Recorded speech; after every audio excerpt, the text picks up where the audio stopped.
बिस्मिल्लाहिर्रहमानिर्रहीम। अस्सलाम वालेकुम। आप देख रहे हैं मुझे मेरे YouTube चैनल पर और मैं मुज़म्मिल अवान हूं। इमरान खान ने GHQ के सामने एहतजाजी कॉल देने का एतराफ़ कर लिया। बहुत बड़ी खबर है और ये इस हवाले से बहुत बड़ी खबर है कि इमरान खान साहब एडमिट कर रहे हैं कि उन्होंने अपने कारकुनों को GHQ के सामने एहतजाज करने का कहा था। वो इस बात का एतराफ़ कर रहे हैं। उन्होंने अडयाला जेल में सहाफ़ियों से गुफ्तगू करते हुए कुछ इंपॉर्टेंट बातें की, उसके ऊपर बात करूंगा। लेकिन एक चीज़ आपको बता दूं कि इस्टेब्लिशमेंट पाकिस्तान की हकीकत है। पाकिस्तान की 76 साल तारीख को, सियासी तारीख को उठाकर देख लें, इस्टेब्लिशमेंट के बगैर पाकिस्तान की सियासत का मैवर नामुमकिन है। और अगर कोई ये समझता है कि पाकिस्तान की इस्टेब्लिशमेंट को कॉर्नर करके वो इक़्तिदार में आ जाएगा या जबरी तौर पर इक़्तिदार पर मुसल्लत हो जाएगा, तो sir, not at all. Pakistan की इस्टेब्लिशमेंट के साथ तो फिलहाल जो इमरान खान साहब के मामलात चल रहे हैं वो बड़े गमगीर हैं, लेकिन एट दी एंड उनको बैठना तो इस्टेब्लिशमेंट के साथ पड़ना है। PTI की कोर कमेटी का इजलास हो रहा था। हमारे एक दोस्त हैं PTI के, बड़े सीनियर हैं, और उनका मैं नाम इसलिए नहीं लूंगा क्योंकि नाम उनका खुफिया राज में रखा जा रहा है। तो उन्होंने मुझे एक बात बताया कि इमरान खान साहब थोड़ा, चूंकि अब की जो मौजूदा क़यादत है इस्टेब्लिशमेंट की, उसके वो मुखालिफ हैं और एक वक्त में वो इस्टेब्लिशमेंट के गुण गाया करते थे। और वो भी एक वक्त था कि जब 2002 में उन्होंने मुशर्रफ के रेफरेंडम में मुशर्रफ को वोट दिया था, तो सर तब भी वो इमरान खान साहब इस्टेब्लिशमेंट के हमायती थे, परवेज़ मुशर्रफ के हमायती थे वो। और उस वक्त वो मुशर्रफ साहब जो हैं वो आर्मी चीफ थे, चीफ ऑफ आर्मी स्टाफ थे और सदर पाकिस्तान थे। तो दो ओहदे उन्होंने रखे हुए थे और गैर आइनी तौर पर वो भी आए थे। वो भी कौन सा एक नंबर तरीके से आए थे। तो इमरान खान साहब जो हैं जी, उनको ये समझाया गया PTI की कोर कमेटी के इजलास में कि आप इस्टेब्लिशमेंट मुखालिफ बयानियां अपनाना छोड़ दें, आप बैठें, मौजूदा क़यादत के साथ मामलात को बेहतर करें। ये इलेक्शनों से पहले की बात बता रहा हूं। लेकिन इमरान खान साहब, चूंकि उनके ज़हन में ये बात थी कि ये जो इस्टेब्लिशमेंट की मौजूदा क़यादत है ये तो मेरे खिलाफ है। आपको याद है कि जब 9 मई हुआ था, तो 9 मई के फौरन बाद इमरान खान को अदालत में पेश किया गया सुप्रीम कोर्ट ऑफ पाकिस्तान में। जब बंदयाल साहब, उमर अताब बंदयाल, जो चीफ जस्टिस ऑफ पाकिस्तान थे, उन्होंने इमरान खान को देखकर कहा, गुड टू सी यू, आपको देखकर बड़ी खुशी हुई। ऐसे जिस तरह इमरान खान साहब कोई दरिया फतह कर रहे हैं, ऐसे इमरान खान साहब जैसे कोई जंग जो है वो जीत के आ गए हैं, जिस तरह इमरान खान साहब ने कोई जहाद का ऐलान कर दिया। तो उनको देख के उमर अताब बंदयाल साहब ने कहा, गुड टू सी यू, आपको देखकर बड़ी खुशी हुई। तो उमर अताब बंदयाल साहब की अदालत में जी इमरान खान साहब खड़े हुए थे और उनको कहा गया, बंदयाल साहब ने कहा कि आप ना 9 मई के वाकयात के ऊपर माफ़ी मांग लें। तो इमरान खान ने कहा कि मैं तो माफ़ी नहीं मांगूंगा, और मैं इसलिए माफ़ी नहीं मांगूंगा क्योंकि अवाम को तो पता है मैं बड़ा पॉपुलर हूं, और अगर मुझे गिरफ्तार किया गया तो इस पर अवामी रिएक्शन आएगा और अवाम सड़कों पर आ जाएगी, और फिर उसके बाद अवाम टैंकों के नीचे लेट जाएगी और मेरी पॉपुलैरिटी को कोई चैलेंज नहीं कर सकता। तो सर, इमरान खान साहब ने अपनी पॉपुलैरिटी भी देख ली है, उन्होंने अपना किरदार भी देख लिया है, उन्होंने अपनी सियासत भी देख ली है, उन्होंने अपनी पार्टी भी देख ली है। अब पीछे रह तो सिर्फ माफ़ी तलाफी रही है, कुछ भी नहीं रहा। हाँ, अगर वो माफ़ी नहीं मांगते, वो पाकिस्तान की इस्टेब्लिशमेंट को जो कॉर्नर करने की बात कर रहे हैं, इस्टेब्लिशमेंट उन्हें कॉर्नर कर देगी, पाकिस्तान की इस्टेब्लिशमेंट को वो कॉर्नर नहीं कर सकते। और अगर वो ये समझते हैं कि इस्टेब्लिशमेंट को पता है कि मेरा मुतबादल कोई नहीं है, इसके बाद तो आना मैं नहीं है, तो सर मुतबादल बड़े होते हैं। पाकिस्तान के सियासी लीडरान का जो अंजाम हुआ, इससे पहले नवाज शरीफ और मोहतरमा बेनजीर भुट्टो साहिबा शहीद की जो हुकूमतों को गिराया गया, जिस तरह उनकी हुकूमतों को ख़त्म किया जाता था, ये पाकिस्तान की सियासी तारीख का एक हिस्सा है कि नवाज शरीफ साहब जो हैं उनको, उनकी हुकूमत को गिराने के लिए उस वक्त की पाकिस्तान की जो टॉप जुडिशरी है और उस वक्त की जो इस्टेब्लिशमेंट है उसका सहारा लिया जाता था। और मोहतरमा शहीद बेनजीर भुट्टो साहिबा की हुकूमत को गिराने के लिए भी ऐसे किया जाता था। उनकी हुकूमत को गिराने के लिए सदर गुलाम इसाक खान साहब जो है उनका सहारा लिया गया। 58(2)B के तहत सदर गुलाम इसाक खान ने मोहतरमा शहीद बेनजीर भुट्टो साहिबा की हुकूमत को बरतरफ किया। सदर जो फारूक लगारी साहब थे वो भी एक साजिश का हिस्सा थे, उन्होंने भी मोहतरमा के खिलाफ एक साजिश रचाई। इसी तरह नवाज शरीफ साहब जो हैं उनके खिलाफ 13 हाईजैक केस आपको पता है। फिर 12 अक्टूबर 1999 को उनकी 2 ताई अक्सरियत से मुंतखब जमहूरी हुकूमत का तख्ता उल्टा। फिर अगस्त 2017 में उनके खिलाफ एक पैनामा का जजमेंट आया और उस वक्त भी पाकिस्तान की टॉप जो जुडिशरी थी उसके जजेस ने जो फैसला दिया वो पाकिस्तान की सियासी तारीख का एक कॉन्ट्रोवर्शियल डिसीजन है कि पनामा का केस चला और निकला कामा। उसमें आपने कहा कि जी नवाज शरीफ ने चूंकि बेटे की कंपनी से तनख्वाह नहीं ली लिहाजा उसको डिस्क्वालीफाई कर दिया। तो सर पाकिस्तान के सियासी लीडरान का जो अंजाम है ना, जो नवाज शरीफ और मोहतरमा के साथ हुआ, वो इमरान खान के साथ नहीं हुआ। इमरान खान साहब तो 4 दिन की चांदनी, 4 दिन की जेल काट रहे हैं। नवाज शरीफ साहब तो जिला वतन हुए, मोहतरमा बेनजीर भुट्टो साहिबा जिला वतन हुई, और वो जो पाकिस्तान के बड़े मजबूत तरीन डिक्टेटर बना करते थे जनरल रिटायर्ड परवेज मुशर्रफ साहब, उन्हीं के खिलाफ एक सियासी महाज बना। मोहतरमा शहीद बेनजीर भुट्टो साहिबा और नवाज शरीफ साहब ने चार्टर ऑफ डेमोक्रेसी पर, मिसाके जमहूरियत पर दस्तखत किए, और परवेज मुशर्रफ साहब जो हैं उनके गैर आईनी और गैर कानूनी इकदाम को मानने की जो है वो बात जो हो रही थी, उसको मानने के लिए उस वक्त पाकिस्तान की सिक्योरिटी एस्टेब्लिशमेंट के लोग भी तैयार नहीं थे। और जो मुशर्रफ साहब हैं उनके बारे में तो ये भी कहा जाता है कि उनके खिलाफ जो फौजी बगावत थी, जो अंदर से आवाजें उठ रही थी, वो तब उठना शुरू हो गई थी जब लाल मस्जिद ऑपरेशन हुआ, जब इमरजेंसी लगी, जब जजेस को पीसीओ के तहत हलफ उठाने के लिए कहा गया, जब जुडिशरी को, टॉप जुडिशरी को टारगेट किया गया, और जब परवेज मुशर्रफ साहब ने इफ्तिखार मोहम्मद चौधरी साहब को बुलाया और उनको कहा कि जी मैं आपको फारग कर रहा हूं, तो उसके बाद आपको पता है लॉर्ड्स मूवमेंट चली पाकिस्तान में। नवाज शरीफ और मोहतरमा ने मिसाके जमहूरियत किया। परवेज मुशर्रफ का इक़्तिदार से रास्ता ऐसे साफ हुआ था। तो अगर आपने सियासी तरीके से जंग लड़नी है या सियासी महाज पर आपने अपने मुखालफिन को शिकस्त देनी है, तो फिर आप सियासी जो है ना वो फॉरम को इस्तेमाल करें, फिर आप सियासी रास्ता अपनाएं, फिर आप 2 नंबर तरीके से ये काम ना करें। अगर आपको इस्टेब्लिशमेंट इतनी बुरी लगती है और अगर आपको लगता है कि आपने इस्टेब्लिशमेंट के खिलाफ आवाम को मेंटली तौर पर प्रिपेयर करना है, तो सर फिर आप सियासी मैदान में आकर मुकाबला करें।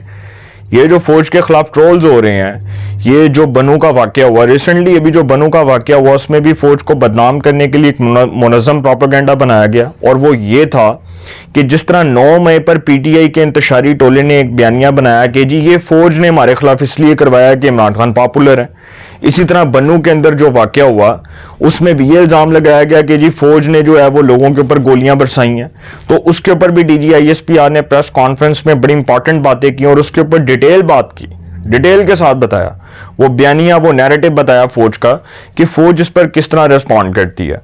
तो ये जो चीजें हैं, ये मैं आपको फिर बता दूं कि सर ये खतरनाक होंगी और ये खतरनाक रुख इख्तियार करेंगी, इसलिए कि इमरान खान साहब अगर यही काम करते रहे तो सर उसका फिर जो है ना उसका जवाब वो बड़ा सख्त होगा।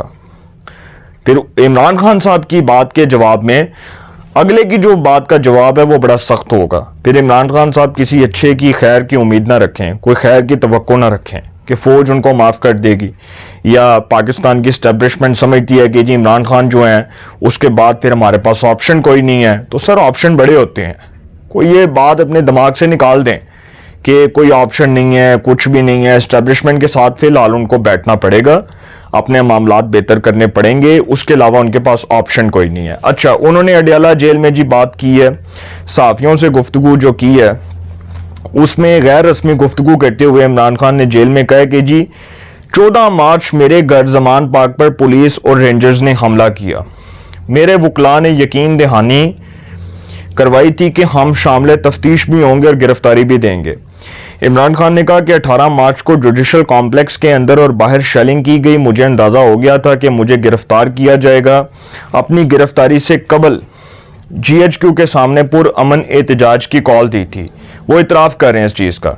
इमरान खान ने कहा कि टेक्नोक्रेट सेटअप लाने से बेहतर है कि मार्शल लॉ लगा दें, वैसे भी गैर एलानिया मार्शल लॉ नाफिज है।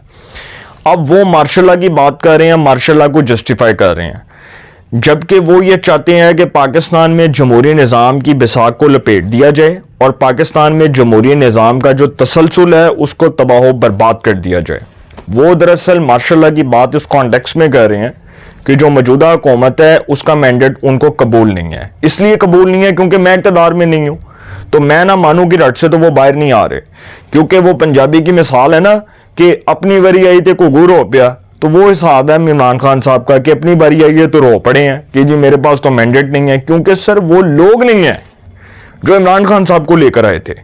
जो इमरान खान साहब का हाथ पकड़कर उनको वजारत उज़्मा की कुर्सी पर बिठा कर लाए थे, जिन्होंने इमरान खान साहब को लाड प्यार में रखा, जिन्होंने अपनी गोद में उनको परवान चढ़ाया, उनकी सियासत को परवान चढ़ाया, वो लोग नहीं है, वो किरदार नहीं है, वो रिटायर हो गए हैं। तो आप इमरान खान साहब को लाले पड़े हुए हैं कि जी ना वो बाजवा साहब हैं, ना वो फैज़ हमीद साहब हैं, ना वो शुजा पाशा साहब हैं, ना वो ज़हीरुल इस्लाम साहब हैं।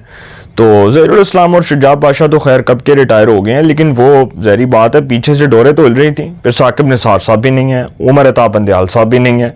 तो इमरान खान साहब को आज इस चीज़ की तकलीफ हो रही है कि इस्टेब्लिशमेंट की जो मौजूदा क़यादत है वो मेरे साथ बैठ जाए और आकर बैठकर ऐलान कर दे कि इमरान खान साहब आपको हुकूमत दी जा रही है, शबाश वजारत उस्मा से फारिग हो रहे हैं, चीफ जस्टिस जो हैं वो आपकी मर्जी के लगेंगे, जजेस आपकी मर्जी के लगेंगे, इस्टेब्लिशमेंट में जर्नल, ब्रिगेडियर, कर्नल सारे आपकी मर्जी के लगेंगे, अदालतें आपकी होंगी, फैसले आपके हक में आएंगे, केसेस आपके ख़त्म हो जाएंगे, मैंडेट आपको मिल जाएगा, वज़ीर आज़म आप होंगे, हुकूमतें आपकी होंगी। बस ये इमरान खान साहब को चाहिए।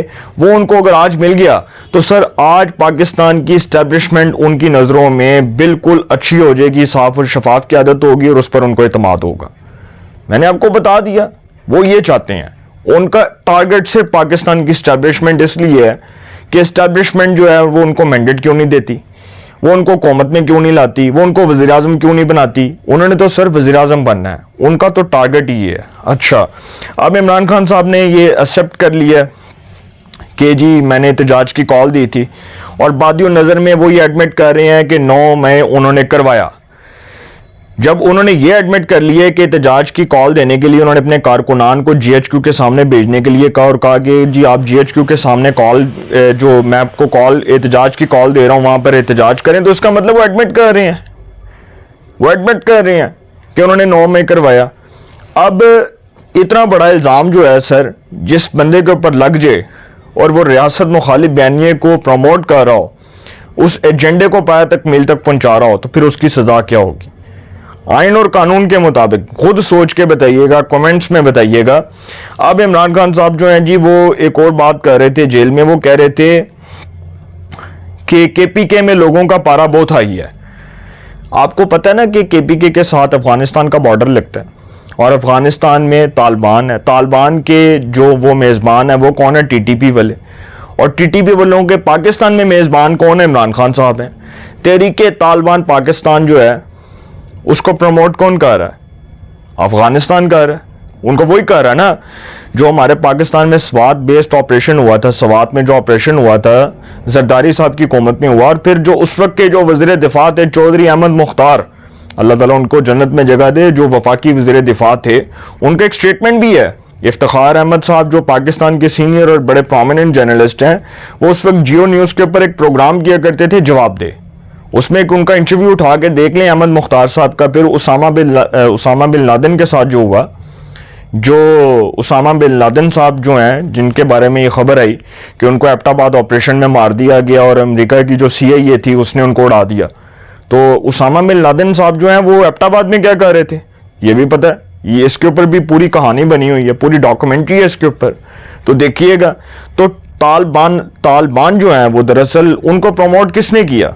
केपीके के अंदर कौन उनके हक में बोल रहा है? बनू ऑपरेशन के अंदर जो बातें हो रही हैं वो कौन कर रहा है? सारी चीज़ों को सर अगर आप मिक्स करके नहीं, सारी चीज़ों को मिलाकर देखें तो आपको बड़े गौर व फिक्र के साथ ये बात समझ आ जाएगी कि ये सारा कुछ जो हो रहा है इसके पीछे कौन है।